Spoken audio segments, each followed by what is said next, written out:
1992년 10월 28일에 다미 선교회에 속한 교인들 8,000명이 모여서 흰옷을 입고 휴거를 기다린 적이 있습니다. 그날 자정이 되면 예수님이 재림하셔서 공중으로 올라간다고 믿는 사람들이 가출하고 직장도 그만두고 모여서 기다렸지만 휴거는 일어나지 않았고 2일 후에 한국교회는 신약 성경에서 25절마다 한 번씩 말하고 있는 재림에 대해서 거의 말하고 있지 않습니다. 어느 책에 보니까 성경에는 예수님의 초림에 대한 예언이 360번 나오고 재림에 대한 예언은 1560번 정도 나온다 그럽니다. 성경이 우리에게 말하는 것은 초림에 대한 예언이 이루어졌듯이 재림에 대한 예언도 반드시 이루어진다는 겁니다. 그렇기 때문에 마태복음 25장에 나오는 슬기로운 5처녀처럼 등과 기름 들고 주맞을 준비하면서 살라는 것입니다. 베드로후서 3장 12절에도 예수님이 다시 오시는 그 하나님의 날이 임하기를 바라보고 간절히 사모하라고 했습니다. 그리스도인들이 간절히 사모해야 될 것이 있는데 지금은 보면은 성경에서 사모하라는 것이 아니고 다른 것을 사모하는 경우가 참 많습니다. 자, 성경은 이렇게 그 하나님의 날, 예수님이 다시 오시는 날에 대해서 강조하고 있지만 요즘 한국교회는 재림에 대해서 이야기하면 이상한 눈으로 쳐다보는 시대가 되어버렸습니다. 작년 10월 31일자 뉴스 엔조이라는 기독교 신문에 보면 다미 선교회의 종말론에 대해 연구한 어느 신학교 교수님이 이런 말을 하고 있습니다. 교회 내부에서 발생한 병폐는 종말 설교의 실종이다. 종말론 신앙은 기독교 2000년 역사에서 생명줄과 같다. 초대 교회의 제자들도 당대에 주님이 다시 오실 것이라는 믿음으로 주님 맞을 준비를 했다. 또한 많은 선교사가 주님의 재림을 앞당기기 위해 천국 복음을 만방에 전파했다. 모두 재림신앙으로 무장한 결과이다. 하지만 이장님의 재림론 사건 이후 종말론적 신앙이 무장 해제되었다. 사탄의 고도 전략에 넘어간 것이다. 요한일서 3장 8절에 보면요, 하나님의 아들이 나타나신 것은 마귀의 일을 멸하려 하심이라 그랬습니다. 마태복음 4장에 보면 예수님을 향해 일하고 있는 마귀의 모습이 나옵니다. 자, 예수님을 향한 마귀의 일이 있듯이 교회와 성도들을 향한, 여러분들을 향한 마귀의 일이 있다는 겁니다. 자, 사단의 전략에 넘어갔다는 말은, 이 교수님 말은 교회와 성도들이 예수님처럼 마귀의 일을 멸하고 있는 것이 아니라 지금은 마귀의 일에 당하고 있다는 겁니다. 계시록 20장 10절에 보면 천년왕국이 끝난 뒤에 마귀가 불과 유황못에 던져지는 장면이 나오는데요. 마귀는 자기의 이 최후의 멸망하는 모습에 대해 교회가 알지 못하도록, 성도들이 알지 못하도록 종말론에 대한 설교가 이 교수님 말대로 교회 안에서 실종되어 버리게 만들어놨습니다. 자, 그 결과 지금은요, 종말론이 이단들의 전유물이 되었고 비성경적인 종말론으로, 왜곡된 종말론으로 접근하고 있는 이단들에게 수많은 성도들이 넘어가고 있습니다. 데이비드 차라는 사람이 마지막 성도라는 책에서 이런 말을 합니다. 이 하나님의 나라의 중심에 이스라엘이 있고 그 가운데 예수님의 재림이 있다. 그러나 오늘날 교회 안에는 더 이상 하나님의 나라와 관련된 메시지를 찾기 힘들다. 사탄이 많은 교회로부터 하나님 나라에 관심을 갖지 않도록 시선을 유도하고 있는 것이다. 그저 이 시대의 교회는 이 땅에서 어떻게 성공할 것인가에 대한 인본주의적 가치관이 풍성하게 전해지고 있는 실정이다. 또한 교회는 더 이상 이스라엘에 대한 관심이 없다. 또한 안타깝게도 현대 교회는 예수님의 재림에 관심이 없다. 그저 자녀의 성공과 나의 성공, 교회의 성장에 모든 자원과 시간이 집중되고 있다. 이 말은 교회가 점점 세속화되어서 성경에서 멀어지고 있다는 뜻입니다. 이 말은 교회가 점점 마귀의 일에 속고 있다는 뜻입니다. 오늘 본문에 보면 제자들이 예수님께 주의 임하심과 세상 끝에는 어떤 징조가 있사오리까라고 물었을 때 예수님이 가장 먼저 하신 말씀은 너희가 사람의 미혹을 받지 않도록 주의하라. 많은 사람이 내 이름으로 와서 나는 그리스도라 하여 많은 사람을 미혹하리라. 이 말은 사람을 조심하면서 살아야 한다는 겁니다. 특히 예수님에 대해서 말하는 사람들도 우리는 반드시 분별해야 합니다. 왜요? 나를 미혹하기 위해서 지금 예수님에 대해서 말하는 사람이 있기 때문입니다. 자, 세상 끝이 가까워질수록 예수님에 대한, 예수님 말씀에 대한 미혹이 많아진다는 겁니다. 자, 이제는 보혜사 성령님에 대한 미혹도 생기고 있지 않습니까? 보혜사는 예수님, 또 다른 보혜사가 오시리라 성령님을 두고 하는 말인데, 이제는 자기를 보혜사라고 하는 사람도 나타났습니다. 자, 조금 전에 우리가 본 이 동영상은요, 오늘 본문에서 예수님이 말씀하시는 세상 끝에 일어날 징조들에 대한 것입니다. 지금 이 세상에서 일어나고 있는 저런 일들은 우연히 일어나는 것이 아니고요, 성경이 예언하고 있는 그대로라는 겁니다. 종교다원주의에 대한 내용이 나왔습니다만, 지금 이 시대는 예수님이 예언하신 대로 종교다원주의나 이단들을 통한 사람의 미혹이 넘쳐나는 시대입니다. 그리고 오늘 7절에서 말하는 것처럼 민족이 민족을, 나라가 나라를 대적하는 일들과 곳곳의 기근과 지진들도 계속해서 일어나고 있습니다. 2000년 전에 예수님이 하신 말씀 그대로 이 세상이 지금 가고 있습니다. 자, 오늘 본문 8절에 보니까 아까 동영상 시작할 때도 큰 글씨로 나왔는데, 이런 일들은 재난의 시작이라 그랬습니다. 재난의 시작이라는 말은 세상 끝을 알리는, 세상 끝에 일어날 재난들이 시작되는 시점이 있다는 것입니다. 그리고 재난의 시작이 있다는 말은 재난의 끝도 있다는 뜻입니다. 오늘 본문 아래 33절에 보면은요, 예수님이 너희도 이 모든 일을 보거든 인자가 가까이 곧 문 앞에 이른 줄을 알라. 자, 이 모든 일을 보거든. 자, 이 말은 재난의 시작과 끝에 일어나는 이런 일들은 보면 알 수 있다는 겁니다. 자, 오늘 본문을 한번 들어가 봅시다. 우리 8절부터 13절까지 우리 한번 다시 큰 소리로 읽어보겠습니다. 시작. 이 모든 것은 재난의 시작이니라. 그때 사람들이 너희를 환난에 넘겨주겠으며 너희를 죽이리니 너희가 내 이름 때문에 모든 민족에게 미움을 받으리라. 그때 많은 사람이 실족하게 되어 서로 잡아주고 서로 미워하겠으며 거짓 선지자가 많이 일어나 많은 사람을 미혹하겠으며 불법이 성함으로 많은 사람의 사랑이 식어지리라. 그러나 끝까지 견디는 자는 구원을 얻으리라. 끝까지 견디는 자는 구원을 얻으리라. 자, 성경에서 말하는 구원은 여러 가지가 있다고 그랬죠. 자, 그 중에 하나는 끝까지 견디는 자가 받는 구원이 있습니다. 자, 혹시 여러분 주위에요, 한번 구원이 영원한 구원이라고 주장하는 사람이 있다면, 한번 구원받으면 무슨 일이 있어도 그 구원을 잃어버리지 않는다고 말하는 사람이 있다면, 끝까지 견디는 자가 받는 구원이 뭔지 물어보시기 바랍니다. 대답을 못할 겁니다. 자, 끝까지 견디는 자가 받는 구원이 있다는 말은요, 끝까지 견디지 않는 사람은 구원을 잃어버릴 수 있다는 뜻입니다. 9절에서 말하는 너희가 내 이름 때문에 모든 민족에게 미움을 받는 환난이 올 때 끝까지 견디는 자도 있지만 견디지 않는 자도 있습니다. 신앙생활 하다가 핍박이 오고 어려운 일이 생기면 끝까지 견디는 자도 있지만 견디지 않는 자들도 있습니다. 바울이 디모데전서 1장 19절에서 이런 말을 했습니다. 어떤 이들은 이 양심을 버렸고 그 믿음에 관하여는 파선하였느니라. 어떤 사람은 믿음을 가지고 있기는 있었는데요, 어느 날 보면은 파선되어 있습니다. 배가 부서지듯이 믿음도 부서질 수 있다는 겁니다. 그래서 한번 믿어서 구원받았다고 해서 그 구원이 영원한 것이 아니라는 겁니다. 그런 말은 듣기에는 달콤하지만 가장 비성경적인 말이라는 겁니다.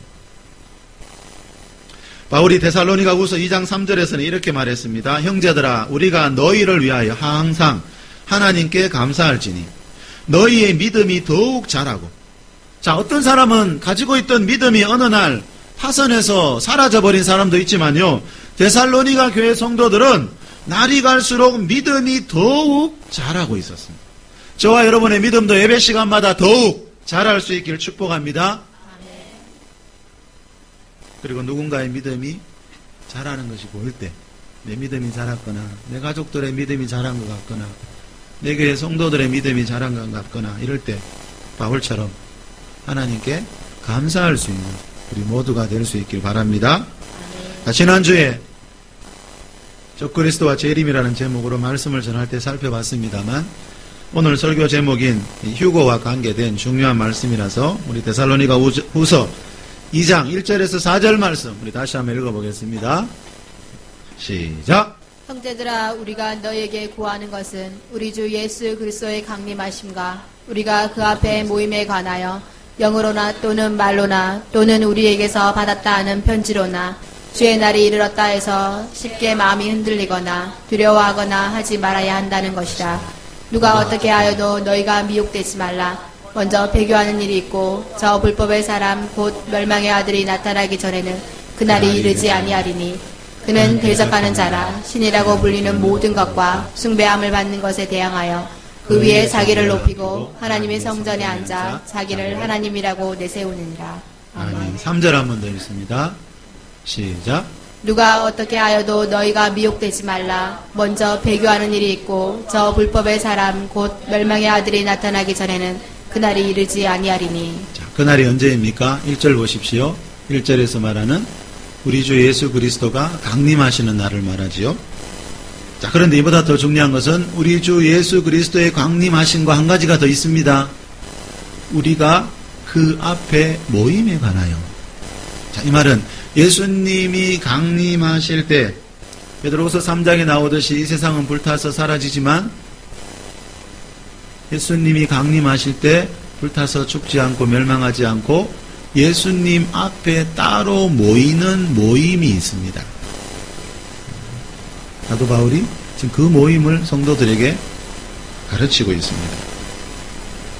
자, 데살로니가 전서 4장 16절에 보면은 주께서 강림하실 때 그리스도 안에서 죽은 자들이 먼저 일어나고 그 후에 우리 살아남은 자들도 그들과 함께. 자, 먼저 일어난 그들, 먼저 부활한 계시록 20장에서 말하는 첫째 부활자들과 함께 구름 속으로 끌어올려져 공중에서 주를 영접하게 되는데, 자, 예수님이 강림하실 때 이 불타는 세상과 함께 멸망하지 않고 공중에 올라가서 주님을 영접하기 위해서 공중으로 휴거된 이 사람들이 바로 예수님 강림하실 때 그 앞에 따로 모이는 사람들입니다. 1992년에 다미 선교회에서 수천 명의 사람들이 흰 옷 입고 휴거를 기다렸지만 휴거가 없었던 이유는 방금 우리 3절에서 말하는 것처럼 먼저 배교하는 일과 저 불법의 사람 곧 멸망의 아들인 적그리스도가 그때는 아직 나타나지 않았기 때문입니다. 자, 이 사람이 나타나기 전에는 그날이 이르지 않는다고 했지 않습니까? 지난주에 우리 계시록 13장에 나오는 이 적그리스도에 대해 살펴봤습니다만, 자, 이 사람은 오늘 방금 읽었던 4절에 나오듯이 하나님의 성전에 앉아, 자, 후 3년 반이 시작되면은 하나님의 성전에 앉아 자기를 하나님이라고 주장하게 됩니다. 자, 서기 70년에 이스라엘이 로마에 의해 멸망할 때 예루살렘 성전, 하나님의 성전이 무너졌습니다. 자, 성전이 무너진 그 자리에 지금 가보면은 이슬람교 사원이 세워져 있는데요.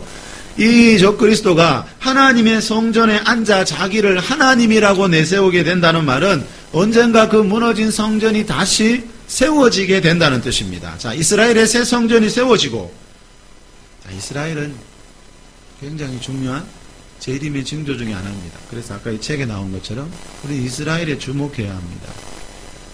자, 이스라엘의 새 성전이 세워지고 그 성전에서 자기를 하나님이라고 내세우는 자가 생기는 것을 보면 도망갈 준비하고 인자가 곧 문 앞에 이른 줄 알라는 겁니다. 계시록 13장에 나오듯이 적그리스도는 후 3년 반 42달 동안 인류 역사에 등장해서 일할 권세를 이미 받아 놓았기 때문에 전 4년 반과는 달리 후 3년 반이 되면 자기의 본색을 드러내면서 자기를 하나님이라고 내세우게 됩니다.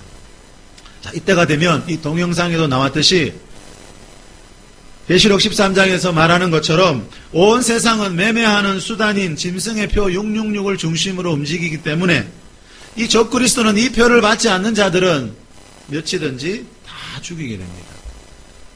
그래서 이 표를 통해서 전 세계 사람들을 지배하게 됩니다. 자, 이것이 바로 오늘 본문에서 말하는 창세 이래로 없던 대환란입니다. 자, 후 3년 반이 되면 이 표를 받지 않고는 도저히 살아갈 수 없기 때문에 몇이든지 다 죽여버리기 때문에 자, 하나님은 정결한 그리스도인들을 위해서 계시록 12장 6절에서 말하는 예비처로 인도해서 예수님이 강림하시는 날 공중에서 모이는 그 모임이 있을 때까지 그 예비체에서 예수님의 신부로 양육하고 보호하게 됩니다. 자, 여러분, 성경이 세상 종말에 대해서 강조하는 이유는요, 사도들이 세상 종말에 대해서 이렇게 자주 언급하는 이유는요, 우리에게 두려움을 주기 위해서가 아니고, 뭐 때문이라고요? 피할 길을 알려주기 위해서입니다. 그러므로 우리는 저 그리스도에 집중하지 말고, 저 그리스도에 대해서 알아야 되겠지요? 알기는 알아야 되지만, 저 그리스도에 대해서 집중하지 말고 그 사람은 등장하면 누군지 알게 됩니다. 우리가 항상 뭐에 집중해야 됩니까? 하나님이 해놓으신 일, 예비체에 집중해야 됩니다. 마귀가 하는 일보다 하나님이 하시는 일에 더 집중하라는 겁니다. 자, 창세기에 나오는 홍수 심판 때 이 세상 모든 사람들이 멸망하는 중에도 방주 안에 있던 노아 가족은 안전했듯이요. 7년 대환란이 오면은 계시록에 보니까 전쟁이 일어나서 세계 인구 3분의 1이 한순간에 죽지요. 자, 그런 환란 속에서도 안전하게 하나님이 지켜주는 사람들이 있습니다. 자, 노아의 방주는 예비처의 모형입니다. 자, 예비처에 가기 위해서는요, 전 3년 반 때 인내해야 할 일들이 생깁니다. 그러나 이것이 되면요, 모든 것이 다 됩니다. 그래서 성경은 오직 성령으로 충만함을 받으라라고 말하는 겁니다. 어떤 환란이 와도, 어떤 시험이 와도 성령님과 함께하고 성령의 능력을 입으면은 얼마든지 이길 수가 있다라는 것을 우리가 잊지 않길 바랍니다. 자, 바울은 좀 전에 데살로니가후서 2장에서 누가 어떻게 하여 미혹되지 말라 그랬죠. 그러면서 재림 전에 이런 일이 있을 것이다 가르쳐 줬습니다. 자, 예수님도 오늘 본문에서 보라 내가 너희에게 미리 말하였노라. 오늘 본문 아래 25절에 보면 내가 너희에게 미리 말하였노라. 세상 끝에 일어날 일들 미리 어떤 환란이 있고 그 환란 속에서 어떻게 하면 살아남고 미리 다 가르쳐 줬다는 겁니다. 자, 이런 말씀들을 제대로 알고 있으면 재림에 대해 누가 뭐라고 하든지 아까 데살로니가후서 2장 2절에 나왔듯이 흔들리거나 두려워하지 않게 되는데, 성경에 대한 이런 지식이 없으면 재림의 가장 분명한 징조인 저 그리스도가 아직 나타나지 않았는데도 흰 옷 입고 휴거를 기다리는 이상한 일을 하게 된다는 겁니다. 자, 오늘 본문으로 15절 16절로 안 가보겠습니다. 시작. 그러므로 너희가 선지자 다니엘이 말한 바 멸망에 가증한 것이 거룩한 곳에 선 것을 보거든 읽는 자는 깨달을진저 그때 유대에 있는 자들은 산으로 도망할지어다. 아멘. 자, 선지자 다니엘이 멸망에 가증한 것이 거룩한 것에 서게 되는 것을 보거든 그때 유대에 있는 자들은 산으로 도망하라고 다니엘서 9장 27절에서 말한 적이 있습니다. 자, 다니엘서는 유대인들에게 주는 종말론이라고 그랬죠. 근데 요한계시록은 이방인들에게, 모든 이방인 교회에 주는 종말론입니다. 자, 산으로 도망하라. 이 말씀은 유대에 있는 자들 그랬죠. 16절에 보니까. 자, 여기서 말하는 도망은 유대인들에게 대한 겁니다. 자, 계시록 12장 6절에 나오는 그 여자가 광야로 도망하며 거기서 1260일 동안 그를 양육하기 위하여 하나님께서 예비하신 곳이 있더라. 이 말씀은 계시록 22장 16절에 나오듯이 모든 이방인 교회에 주신 말씀입니다. 다시 말하면 유대인 성도들도 이방인 성도들도 이 세상에서 도망가야 할 때가 있다는 것을 꼭 기억하라는 겁니다. 도망가 보니 그것이 하나님께서 1260일 동안 예수님의 신부로 양육하기 위해서 예비해 놓은 노아의 방주처럼 이 세상에서 가장 안전한 곳입니다. 자, 도망가야 할 때는 언제입니까? 멸망에 가증한 것이, 어떤 가증한 것이 거룩한 곳, 거룩한 장소에 서는 것을 볼 때 도망가라는 겁니다. 유대인들은. 이때가 언제입니까? 바울이 아까 말한 적그리스도가 하나님의 성전에 앉아 자기를 하나님이라고 하면서 짐승의 표 받지 않는 자들은 몇이든지 다 죽일 때. 자, 그때를 말합니다.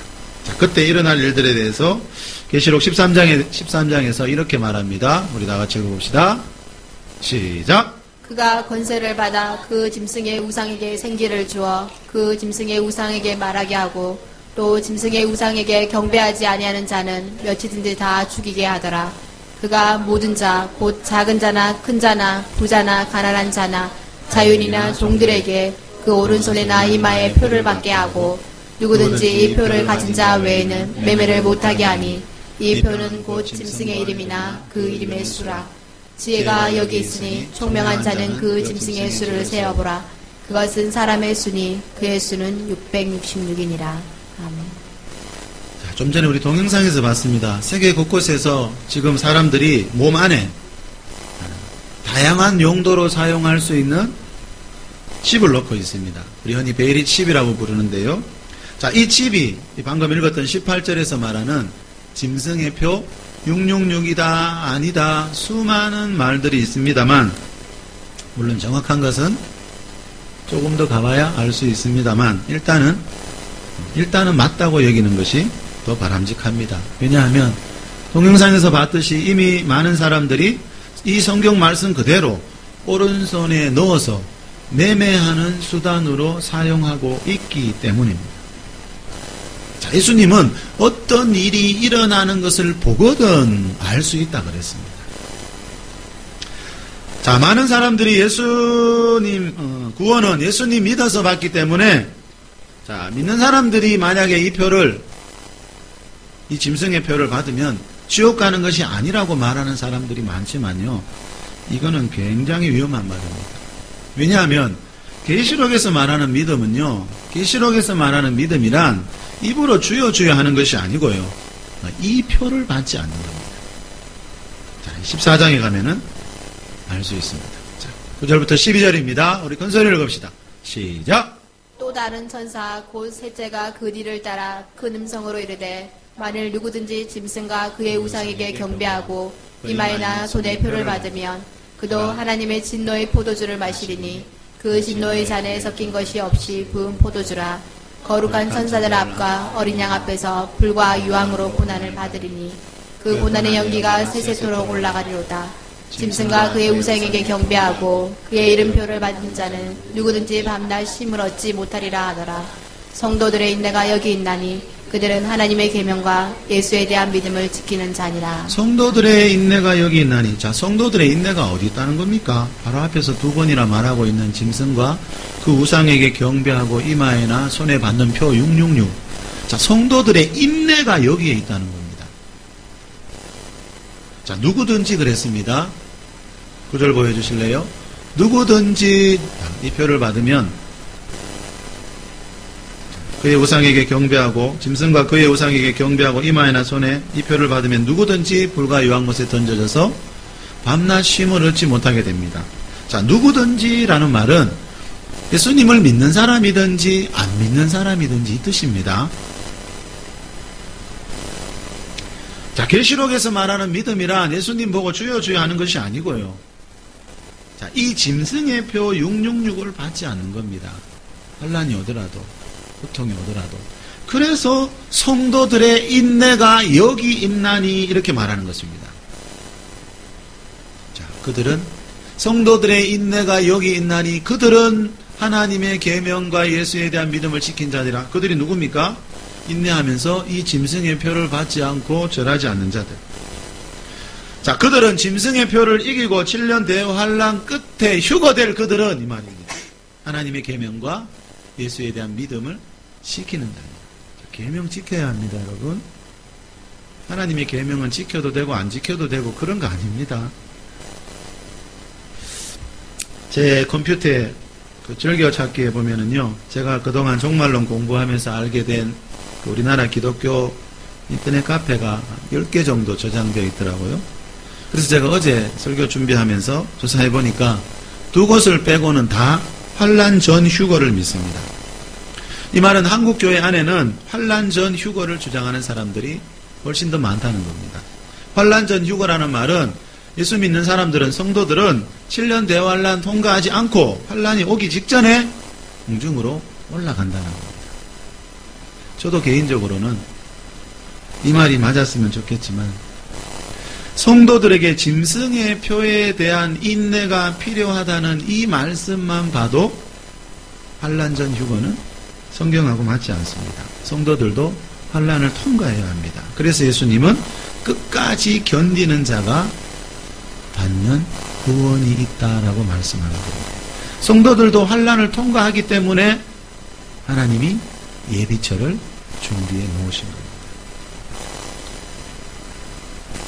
적그리스도와 모든 민족이요 예수님 믿는 자들을 핍박하는 환란 속에서 배교하지 않고 인내하는 자들은 후 3년 반이 시작될 때 예비처에 가서 안전하게 양육받다가 예수님의 재림나팔 소리가 울려 퍼질 때 천사들의 손에 의해서 하늘 이 끝에서 저 끝까지 천사들의 택함을 받아서 공중으로 올라가 주님을 영접하게 됩니다. 자, 오늘 본문 아래에 나오는 마태복음 24장 29절에서 31절 말씀 우리 큰소리 읽어봅시다.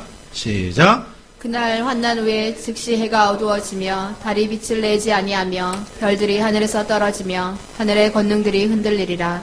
그때 인자의 징조가 하늘에서 보이겠고 그때 땅의 모든 족속들이 통곡하며 그들의 인자가 구름을 타고 능력과 큰 영광으로 오는 것을 보리라. 그가 큰 나팔 소리와 함께 천사들을 보내리니 그들이 그의 택하신 자들을 하늘 이 끝에서 저 끝까지 사방에서 모으리라. 29절에 그날 환란 후에 즉시 해가 어두워지며 19절은 7년 대환란입니다.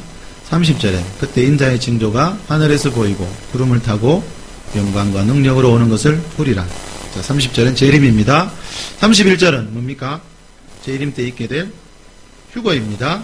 그가 큰 나팔 소리와 함께, 자, 예수님이 재림 나팔 소리와 함께 오실 때 천사들을 보내서, 자, 그 천사들이 그의 택하신 자들, 이때 택함 받아야 됩니다. 그의 택하신 자들을 하늘 이 끝에서 저 끝까지 사방에서 모아서 공중으로 끌어올리는 것이 들유자에 끌거자를 써서 휴거라 이렇게 말합니다. 자, 바울이 이 휴거에 대해서 데살로니가 전서 4장 16절에서 사도 바울도 이렇게 말합니다. 같이 읽읍시다. 시작. 주께서 호령과 천사장의 소리와 하나님의 나팔 소리로 친히 하늘로부터 강림하시리니 그리스도 안에서 죽은 자들이 먼저 일어나고 그 후에 우리 살아남은 자들도 그들과 함께 구름 속으로 끌어올려 공중에서 주를 영접하게 하시리니 그리하여 우리가 항상 주와 함께 있으리라. 아멘. 자, 주께서 강림하실 때 공중에서 주님을 만나는 사람들이 있습니다. 자, 구름 속으로 끌어올려져서 천사들의 손에 의해 구름 속으로 끌어올려져서 공중에서 주님을 영접하는 사람들은 두 종류입니다. 다시 말하면 휴거의 첫 번째 대상은 재림나팔 소리가 울려 퍼질 때 이 16절에서 말하는 것처럼 그리스도 안에서 죽은 자들 중에서 먼저 부활하는 자들, 먼저 일어서는 자들, 계시록 20장에서 말하는 첫째 부활자들이 있습니다. 자, 그리고 두 번째 휴거되는 대상은, 자, 이 7년 대환란이 끝날 때까지 살아남아서 먼저 부활한 그들과 함께 공중으로 올라가는, 자, 7년 대환란을 통과한 살아남은 그 성도들을 말합니다. 그래서 우리 살아남은 자들 이렇게 말합니다. 자, 다미 성교회를 연구한 신학교 교수님이요, 아까 뭐라 그랬죠? 초대교회 성도들은 자기들 당대에 주님이 다시 오실 것을 믿었다 그랬는데요. 자, 우리 살아남은 자들, 이 말이 바로 그 이야기입니다. 자, 사도 바울은요, 자기 생전에 예수님이 오실 것처럼 믿었고 그렇게 성도들에게 가르쳤습니다. 그래서 예수님 재림 나팔 울려 퍼질 때 첫째 부활자들이 일어나서 공중으로 올라갈 때 우리 그때까지 살아남아서 우리도 올라가자라는 겁니다. 이런 재림신앙이 지금 안타깝게도 한국교회 안에는 찾아보기가 너무나 어려워졌습니다. 왜요? 사탄의 전략이 다 속았습니다. 자, 그리스도 안에서 죽은 자들이 먼저 일어난다는 말에서 알 수 있듯이요. 자, 이 사람들은 죽었다가 부활하는 자들이기 때문에요. 예수님이 부활하고 나신 뒤에 승천하신 것처럼요. 예수님처럼 부활한 몸으로 공중으로 올라가게 되고요. 진리한 대환란 끝까지 살아남은 자들, 우리 살아남은 자들은요, 죽음을 아직 경험하지 않은 살아있는 자들이기 때문에 공중에 적응할 수 있는 변화된 몸으로 올라가게 됩니다. 그래서 마라나타 사역회를 인도하시면서 목회자들에게 계시록을 가르치시는 박만일 목사님은 이것을 부활체와 변화체다 이렇게 표현하고 있습니다. 자, 두 종류의 사람들이 휴거됩니다. 이 두 종류의 사람들이 휴거된 이후에 이 세상은 베드로후서 3장에 나오는 것처럼 불에 타서 사라지게 되고, 아까 동영상에 봤지요 여러분? 이 땅은 다 불덩이들입니다. 계시록에는 큰 시신으로 이 세상이 끝난다고 했고, 베드로후서 3장에는 불로 멸망한다 했지요. 자, 이 세상에 큰 지진이 일어나서 세 갈래로 갈라질 때 저 땅 속에 있던 불들이 올라와서 이 세상은 불에 타서 사라지게 됩니다. 자, 그 베드로후서 3장에 나오는 것처럼 세상이 불타 사라질 때, 사라지고 난 뒤에 자, 어떻게 되는가? 이사야 65장에 보면은요, 하나님이 이 세상에 새 하늘과 새 땅을 만들고요. 자, 그때 휴거된 성도들은 이제 하나님이 새 하늘 새 땅 만들고 난 뒤에 휴거된 성도들이 내려와서 천년 왕국이 그때 시작이 됩니다. 자, 오후에 천년 왕국에 대해서 더 살펴보겠습니다만, 계시록 20장에 나오듯이 이 첫째 부활자들은 순교자들이라 그랬지요. 이 첫째 부활자들은 천년 왕국에서 예수님과 함께 천년 동안 왕노릇하게 되고, 짐승의 표를 이기고 환란에서 살아남아 부활한 성도들은 천년 왕국 백성이 됩니다. 자, 왕노릇하는 왕이 있다는 말은 그곳에 백성들도 있다는 뜻입니다. 자, 히브리서 11장 35절에서 5절에 보면은 더 좋은 부활, 자, 더 나은 부활이 있다 이렇게 말합니다. 자, 그 더 좋은 부활이 뭔가 하면은 이 천년왕국에서 왕노릇하는 첫째 부활자들을 말합니다. 히브리서 11장에 보면 나오지요. 초대교회 성도들이 예수님 믿는 것 때문에 심한 고문을 받을 때 구차히 풀려나가서 살려고 하지 않고 순교했던 이유는요, 그 로마 시대 그 많은 그리스도인들이 그 고난 속에서 순교한 이유는요, 천년왕국에서 예수님과 함께 왕노릇하는 더 좋은 부활, 첫째 부활에 참여하기 위해서였습니다. 자, 우리 계시록 20장으로 가봅시다. 4절에서 7절입니다. 시작. 또 내가 보좌들을 보니 거기에 앉은 자들이 있어 심판하는 권세를 받았더라. 또 내가 보니 예수를 증언함과 하나님의 말씀 때문에 목배임을 당한 자들의 영혼들과 또 짐승과 그의 우상에게 경배하지 아니하고 그들의 이마와 손에 그의 표를 받지 아니한 자들이 살아서 그리스도와 더불어 천년 동안 왕노릇하리니 그 나머지 죽은 자들은 그 천년이 차기까지 살지 못하더라. 이는 첫째 부활이라. 첫째 부활에 참여하는 자들은 복이 있고 거룩하도다. 둘째 사방이 그들을 다스리는 권세가 없고 도리어 그들이 하나님과 그리스도의 제사장이 되어 천년 동안 그리스도와 더불어 왕노릇하리라. 천년이 참에 사탄이 그 옥에서 놓여. 천년이 참에, 이 말은 어떤 사람들이 주장하는 것처럼 천년은 상징적인 기간이 아니라 천년이 참에, 이 말은 실제적인 기간이라는 뜻입니다. 자, 천년왕국 이 직전에 마귀가 무저갱이 갇히게 되지요. 그래서 이사야서 65장에 보면 이 천년 동안, 천년왕국 동안 이 세상에 재난이 없습니다. 사고가 없습니다. 이 말은 지금 이 세상에서 일어나고 있는 모든 재난의 배후에는 하나님이 있는 것이 아니고 마귀가 있다는 뜻입니다. 자, 이 말씀 아래 20장 7절에서 10절 같이 읽어봅시다. 시작. 천년이 참에 사탄이 그 옥에서 놓여 나와서 땅의 사방 백성 곡과 마곡을 미혹하고 모아 싸움을 붙이리니 그 수가 바다의 모래 같으리라. 그들이 지면에 널리 퍼져 성도들의 진과 사랑하는 성을 두르매 하늘에서 불이 내려와 그들을 태워버리고 또 그들을 미혹하는 마귀가 불과 유황못에 던져지니 거기는 그 짐승과 거짓 선지자도 있어 세세토록 밤낮 괴로움을 받으리라. 자, 이 말씀이 마귀의 마지막 최후의 모습입니다. 예수님 재림하시고 천년왕국 뒤에 잠깐 풀려났다가 또 미혹하고 이제 영원히 지옥 불못에 들어가는 모습입니다. 들어가 보니까 그 짐승과 거짓 선지자, 그 짐승과 거짓 선지자.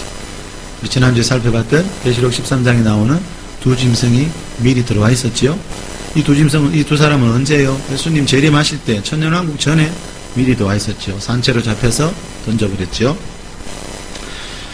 자, 14장에서 말하는 14절 한번 보실래요? 7절.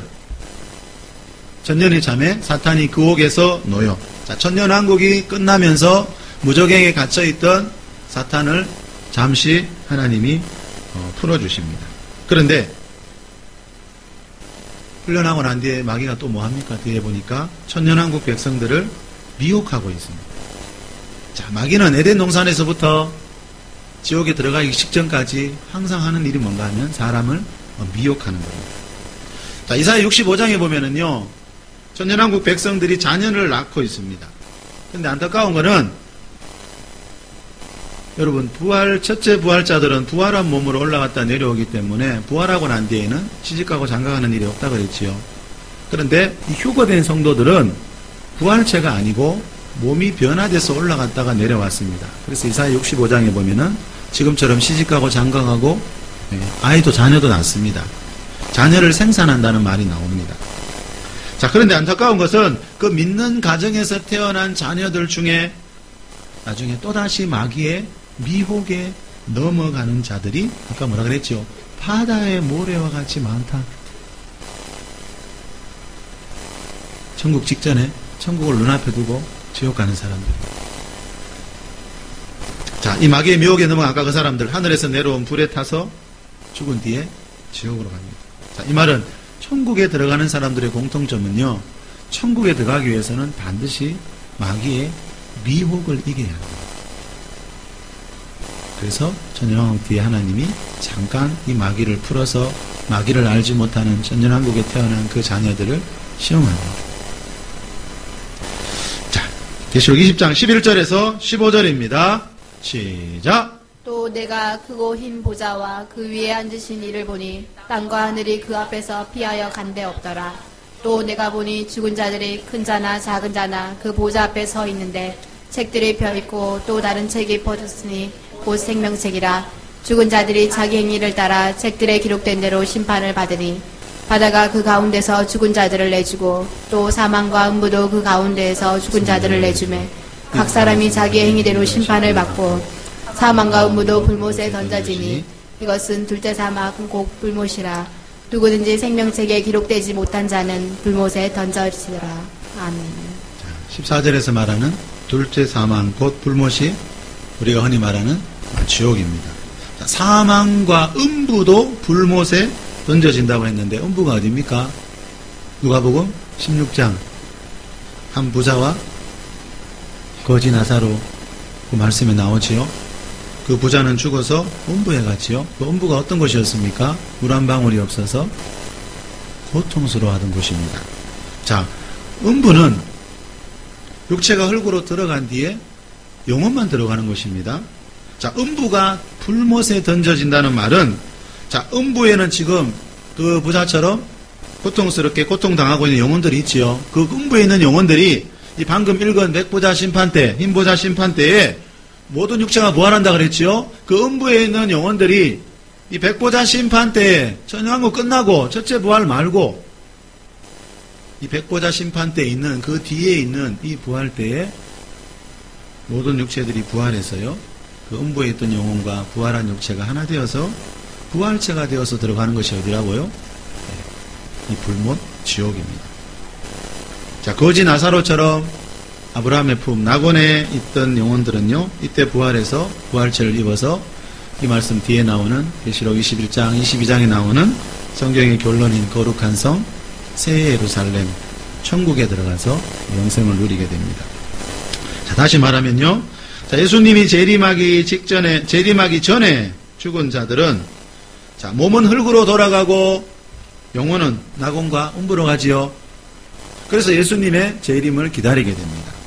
자, 예수님 재림하시고 천년왕국 끝난 뒤에 백보자 심판 때 아까 큰 자나 작은 자나 모든 육체가 살아난다 했지요. 자, 이때 살아나서 부활체를 입어서 자기 영과 하나 되어서 들어가는 것이 어디입니까? 그것이 천국과 지옥입니다. 자, 우리 마지막으로 계시록 21장 성경의 결론입니다. 2절에서 4절 시작. 또 내가 보매 거룩한 성 새 예루살렘이 하나님께로부터 하늘에서 내려오니 그 준비한 것이 신부가 남편을 위하여 단장한 것 같더라. 내가 들으니 보좌에서 큰 음성이 나서 이르되 보라 하나님의 장막이 사람들과 함께 있음에 하나님이 그들과 함께 계시리니 그들은 하나님의 백성이 되고 하나님은 친히 그들과 함께 계셔서 모든 눈물을 그 눈에서 닦아주시니 다시는 사망이 없고 애통하는 것이나 곡하는 것이나 아픈 것이 다시 있지 아니하리니 처음 것들이 다 지나갔음이러라. 아멘. 자, 성경의 마지막 두 장은 계시록 21장, 22장은 천국에 대한 말씀입니다. 자, 천국이 어떤 것입니까? 4절에 다시는 사망이 없고 애통하는 것이나 곡하는 것이나 아픈 것이 없는 이곳이 바로 하나님의 보좌가 있는 거룩한 성 새 예루살렘 천국입니다. 자, 어떤 사람들은 죽고 난 뒤에 20장 마지막에 나왔던 지옥 불못에서 영원히 살게 되고요. 자, 어떤 사람들은 이 거룩한 성 새 예루살렘 천국에서 영원히 살게 됩니다.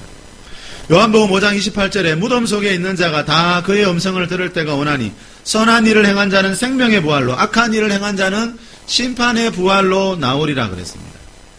자, 천국과 지옥은요, 무덤 속에 있던 자들이 예수님의 음성을 듣고 나와서 부활해서 부활체를 입어서 들어가는 곳입니다.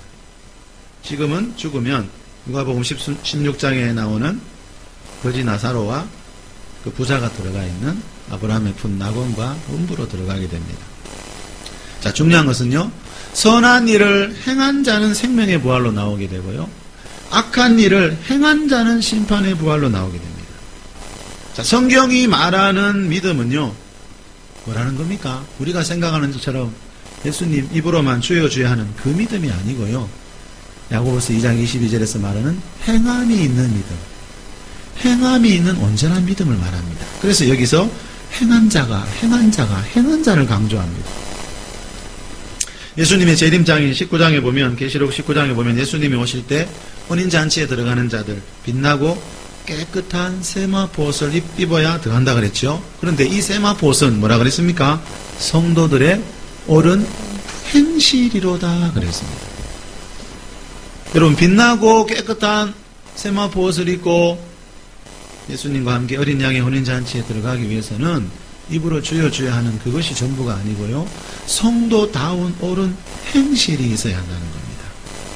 자, 예수님이 다시 오시는 날요, 성도다운 옳은 행실을 가지고 살던 사람들이 예수님 앞에서 모이는 모임이 있습니다.